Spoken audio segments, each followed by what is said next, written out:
Welcome to Tenor Tech, where I solve the problems you didn't even know you had. You begin by preparing the map and capturing footage. Open Google Earth Pro, lock the projection and tilt so visuals stay consistent. This reduces jitter later. Then plan your route.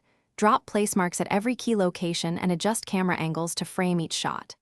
Once done, record at 30 to 60 frames per second and 1080p or 4K resolution. Higher FPS smooths motion.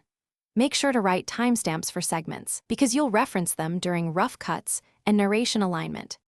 Next, import your captures into a non-linear editor and create a 16:9 timeline matching your recording frame rate. This prevents stutter. Start assembling. Trim to remove pauses, add speed ramps for long pans, and stabilize any wobbly 3D turns. Use timeline markers at your saved timestamps to sync narration and music. Then overlay visual aids, annotated labels, highlighted paths, distance or time counters, and eased camera keyframes so motion feels natural. These steps make the maps. Finally, polish and export.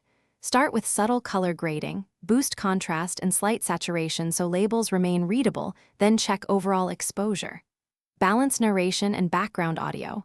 Export using H.264 or H.265.